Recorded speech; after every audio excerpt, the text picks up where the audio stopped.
to Digital Shifts, also known as Corporate Evolution Tales. Join us as we dive into the dynamic world of digital transformation. From illuminating case studies to captivating narratives, we uncover the stories behind companies' journeys toward digital excellence. Whether you are a seasoned corporate leader or an aspiring innovator, our podcast explores the shifts, challenges of modern business evolution. Hello everyone, this is another episode of Digital Shifts, aka Corporate Evolution Tales, and today my guest is Larry. Thank you, Larry, so much for joining me, and this is actually second time, so I'm so happy to see you back. How are you? I'm fabulous, Miriam. How are you? Good.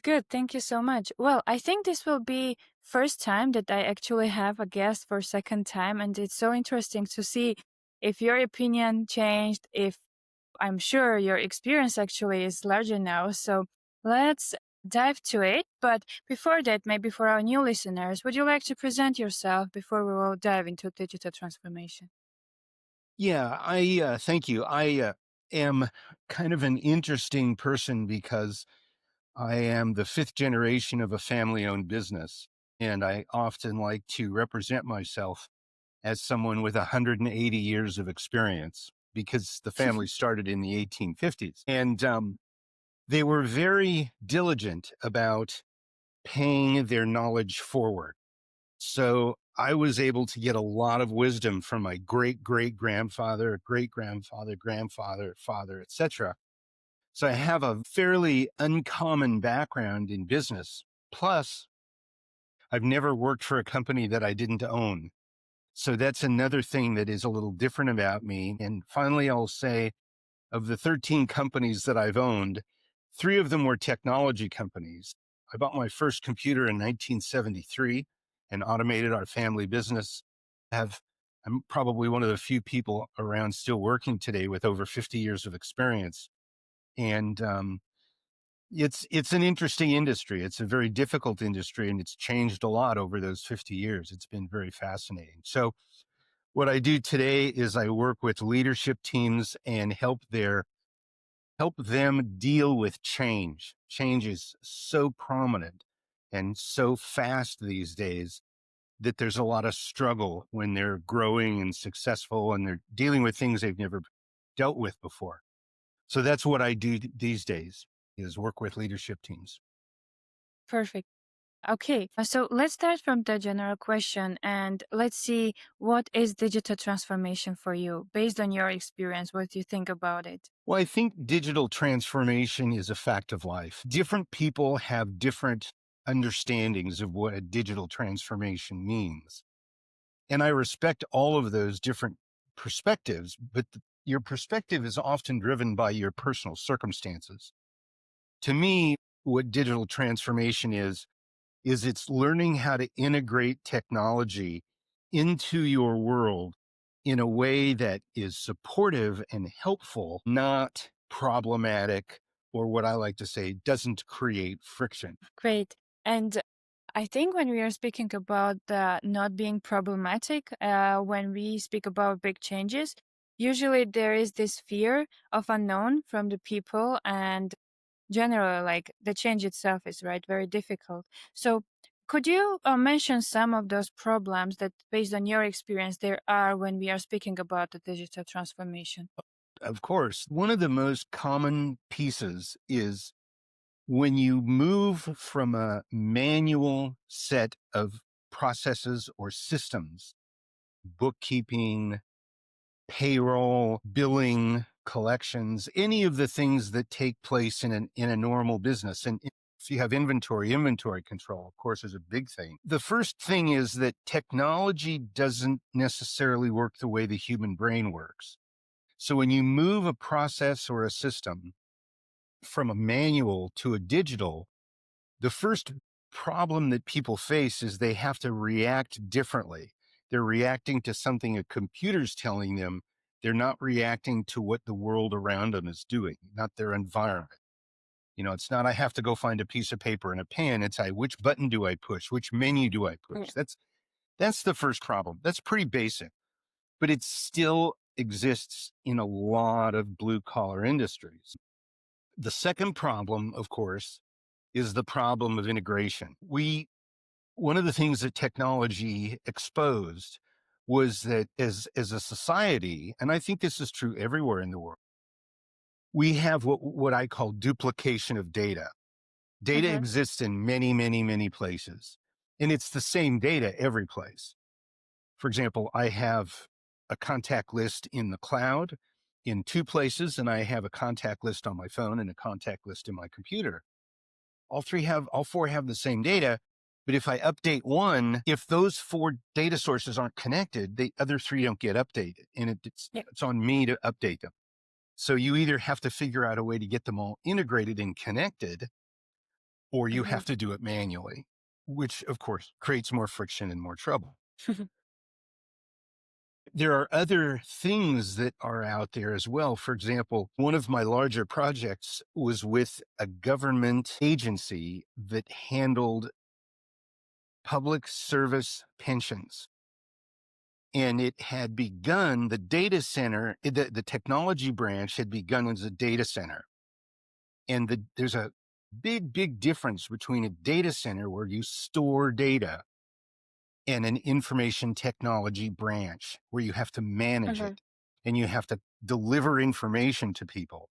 So we had to do, this was an interesting one because it was a digital transformation, but it wasn't from non-technology to technology. It was from the wrong technology, a data center, Yeah. which didn't have any of those capacities. We had to completely restructure the organization. So it was fascinating. So, in that case, it was a project management group, right? There was no project management department in the data center. In the information technology branch, we had to have a project management department Mm-hmm. because everything needed that kind of Right. management and oversight. I see. And so you mentioned about the technology, and I think when we are speaking about digital transformation, and based on your answer, it seems that we can also maybe identify some stages because a lot of companies right now they are struggling to understand if they even need a digital transformation. And as you mentioned, like there can be cases when they are using so many tools for the same thing. There can be a like duplication of data, etc., in different platforms. But do you think we can separate some specific stages for the digital transformation that can be kind of like okay, maybe we can start from this, we can start from this. So what they need to be concentrated on when they just start thinking about digital transformation? Yeah, that's a very good question. The answer to your question is absolutely yes. I do believe that there is a way to segment or sequence the process of digital transformation. I also think it's very dependent upon the industry and the business. For example, there are industries where there are highly sensitive, very critical pieces of data that might want to be delayed until your digital systems are more Hmm. mature because of the risk and the complexity. Healthcare is a classic example. We still struggle to properly digitize the healthcare industry because computers don't understand diagnoses that are not black and white, right? Hmm. A computer doesn't understand, well, it's close to this and it's not quite that. And it could be these three things. And, there's so much human interaction and human, what I call it. It's essentially it's processing, but computers Hmm. haven't reached that level of sophistication yet. AI is on the very front edges of those kinds of analyses, but it still is not there. On the other hand, if one of your critical components of your business is inventory, had one client who said, I want to start with inventory because it's physical, it's static, I can touch it, I can count it, I can use it as a good starting point. Everybody understands it. I actually had another client that said, I don't want to start there because it's too big. And we move so much stuff that trying to get a picture at any one point in time is impossible. So inventory is a good one. Payroll is another good one to start with. Hmm. One of the things that I always tell clients when they're looking at this is there are third-party services that you can use Hmm. to take part of your business and digitize it, automate it. it's always a good idea to go with an expert who's done what you're trying to do when you start, and to Mm-hmm. find one that will have the best positive impact on your business. And as you know, there's payroll companies everywhere. So Mm-hmm. that's a very easy one to hand off. And then once you develop the familiarity with collecting the data and delivering it to them and dealing with their reports and dealing with interacting with your vendor, you may choose to buy a system and put it in and install it yourself. So it's not a simple answer that's universal for everybody, other than to say that Mm-hmm. you do want to start with something that isn't going to be high risk and that will definitely bring benefit. Mm-hmm. Because one of the secrets to implementing change in general and implementing digital technology in particular is you have to make sure that your users are seeing the benefit, because you're Mm-hmm. going to ask them to go through a learning process where they're going to have a lack of familiarity and they're going to make mistakes. Nobody wants to deal with something that they don't know or understand, and nobody wants to make mistakes. So it has to be something where you can say, yeah, but if you go through this pain, look at the benefits we'll get, right? Mm-hmm. So there's that carrot at the end of the stick that you really also want to consider when you're trying to decide where to start. Yeah, agree. And I think the success, and I would like to know what you think about this, is when we want to success in digital transformation, I would say 50% of success is actually the communication, how you are actually going with it, how you are communicating with employees, the people that are going to lead the digital transformation, and highlighting the ownership, right? Because even though we are speaking about digital transformation as something general, it still has pieces that are very specific and need to have owners in order to succeed. What would you say about that? Well, I would say I agree with you. I'm not comfortable with the 50%. To me, Hmm. the rule of thumb is 80% planning, 20% execution. Hmm. So where that communication comes in is in some of the planning and it's in some of the execution, but there's another piece that's in the middle there. So I think it starts by communicating with the rest of your organization to understand where the needs are, what those benefits might actually be able to bring, whether technology is a good option for bringing those benefits. Sometimes technology is not worth the cost, whether in terms of time or money. The benefit Hmm. just isn't there. So to me, it's about being clear on the front end of defining your objective. And Yeah. then it's being clear after that on staying focused on that objective. And both of those two things require outstanding communication. So I Hmm. just, I just, I just think about it a little differently than the way you're talking. No, I mean, I think for every person that is in digital transformation, it's still something specific or something different that is based on the experience. And I would definitely agree that it can even be like 80% of it. So, yeah.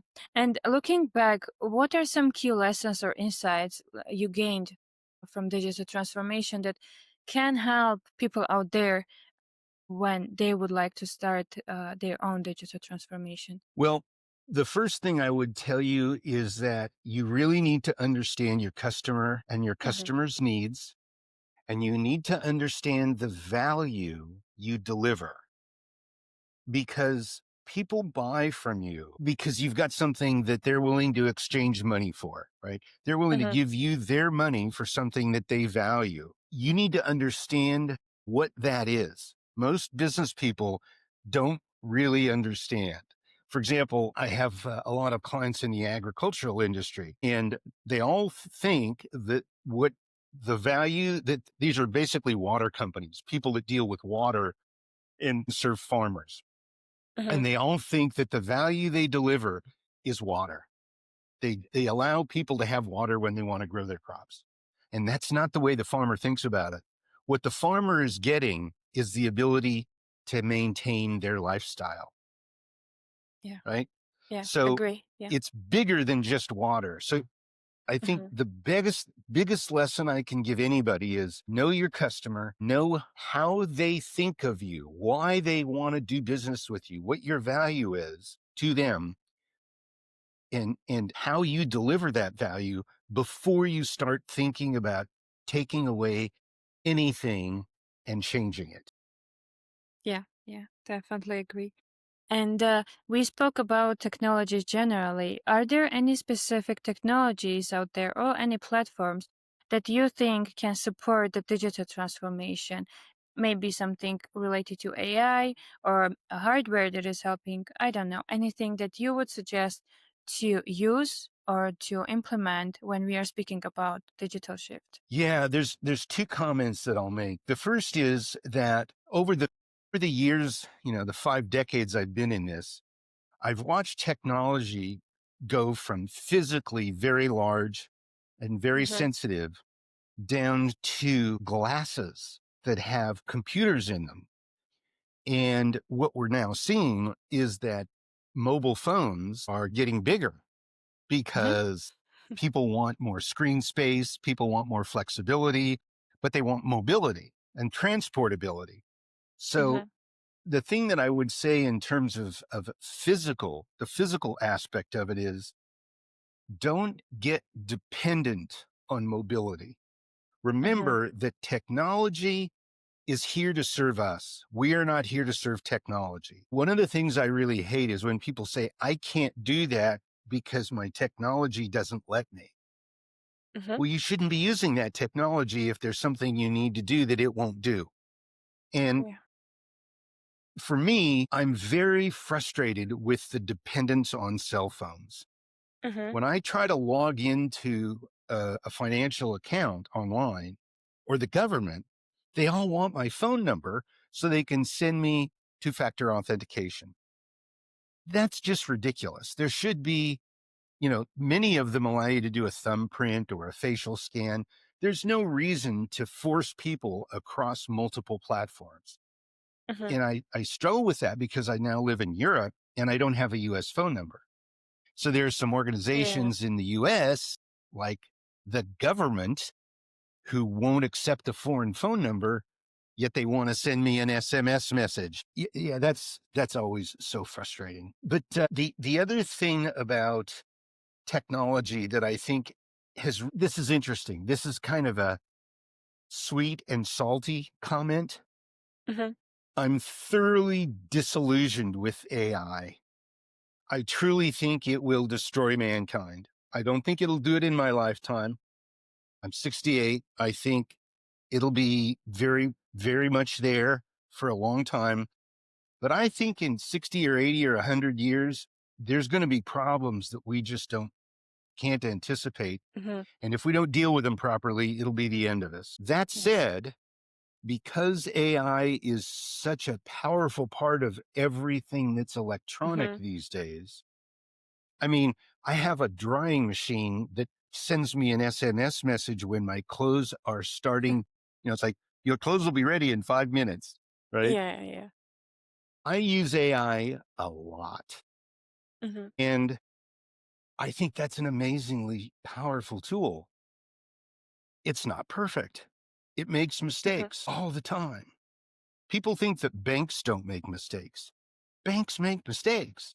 They Mm-hmm. don't make them often, but they do. And AI makes mistakes. Sometimes they're blatant, sometimes they're very subtle. So when you use AI, you have to be very careful. But those are the two things. I would say that business about the physical component, the physical aspect, and that need for urgency. I can't wait. I have to have this right now. I have to make the call. Mm-hmm. I have to respond to the email. I have to respond to the text. It's insane. You don't have to do that stuff. Sometimes, yes, but not as a way of life. And then Mm-hmm. use AI because you're at a competitive disadvantage if you don't, but learn how to use it. Yes. Learn how to use it. Yeah, I think that's We could talk for yeah, 2 hours about that easily.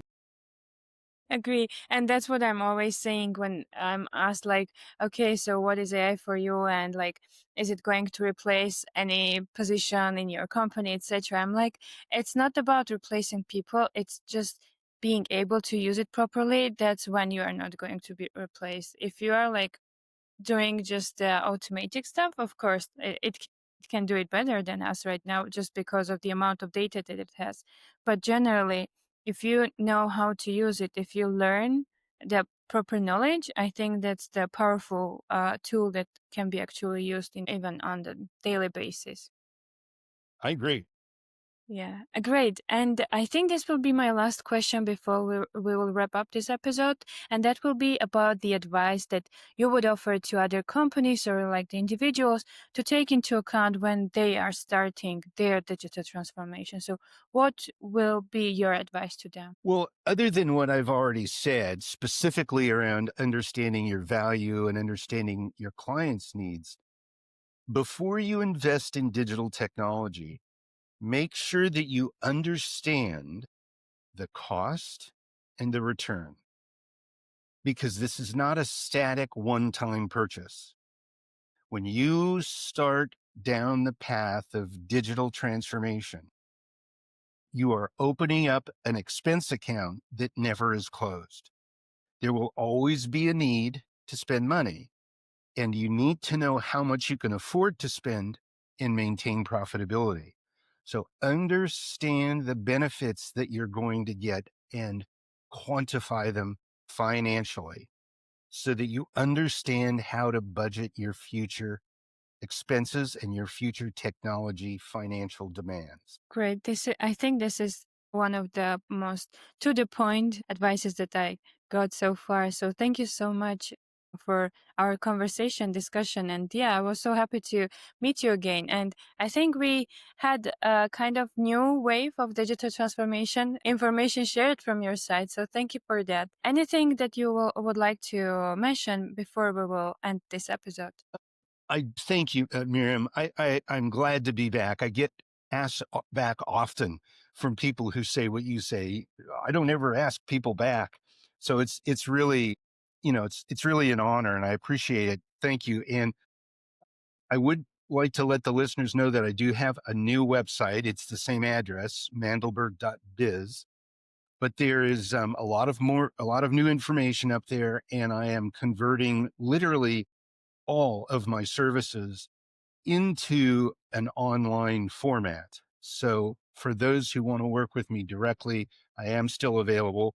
For those who want to work remotely, everything I do is being made available on that through that website. So thank you. Amazing. Well, I will make sure to mention also the website in the LinkedIn post where there people will be able to find also our podcast. So thank you for everything and yeah, have a good day.